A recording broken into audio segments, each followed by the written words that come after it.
ദൈവത്തിന് സ്തുതി.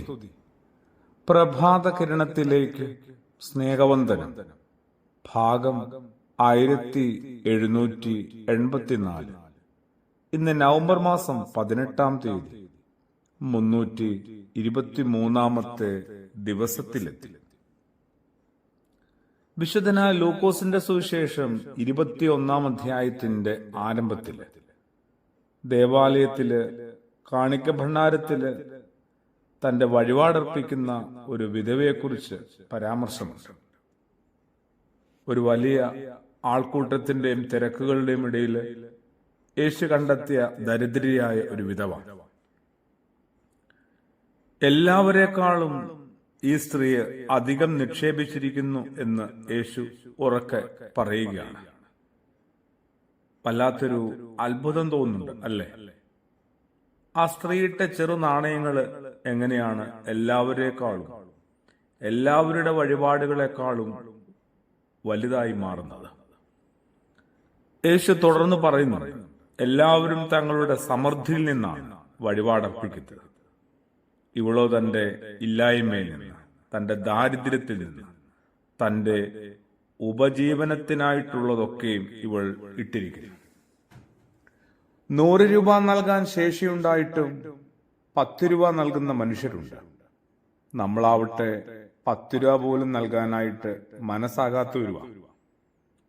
ഇപ്പൊ 100 രൂപ നൽകാൻ ശേഷിയുണ്ടായിട്ടും 10 രൂപ നൽകുന്നവനെയും 1 രൂപ മാത്രം നൽകാൻ ശേഷിയുണ്ടായിട്ടും എങ്ങനെയൊക്കെയോ പാടുപെട്ട് 2 രൂപ നൽകുന്നവനെയും ഒരേ ത്രാസിൽ അളക്കരുത്, തൂക്കരുത്.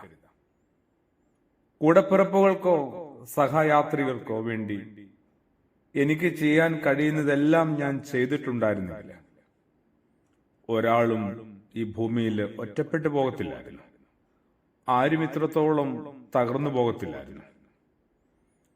നമ്മളൊക്കെ തനിക്ക് മുറിവേൽക്കില്ല എന്ന് ഉറപ്പുവരുത്തിക്കൊണ്ടാണ് ഏതാണ്ട് പാതി മനസ്സോടെ നമ്മൾ ആരുടെയെങ്കിലും നേരെ സഹായഹസ്തങ്ങള് നീട്ടുന്നത് പോലും. സൗകര്യമുണ്ടെങ്കിൽ മാത്രം നടത്തേണ്ട ഒരു സൽക്കർമ്മമല്ല കേട്ടോ ഇത്. സൗകര്യമുണ്ടെങ്കിൽ മാത്രം നടത്തേണ്ട സൽക്കർമ്മമല്ല സംരക്ഷണം. പിന്നെന്താണ്?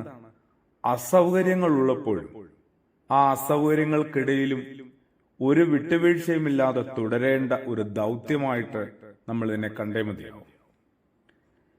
ചെറിയ കാര്യങ്ങളിലെ വലിയ നന്മ തന്നെയാണ് ഏറ്റവും ശ്രദ്ധിക്കപ്പെടുന്നത്, വലിയ കാര്യങ്ങളിലെ ചെറിയ നന്മകളെക്കാൾ. ക്രിസ്തുയേശു അത് കൃത്യമായിട്ട് കണ്ടെത്തുന്നുണ്ട്. അതുകൊണ്ടാണ് പല സന്ദർഭങ്ങളിലും നീ അല്പത്തിൽ വിശ്വസ്തനായിരുന്നു എന്നൊക്കെ കൃത്യമായിട്ട് പറയുന്നത്. പരിസരത്തെ മനുഷ്യരെയും ഒക്കെ നമുക്ക് കുറെ കൂടി ചേർത്ത് നിർത്താം.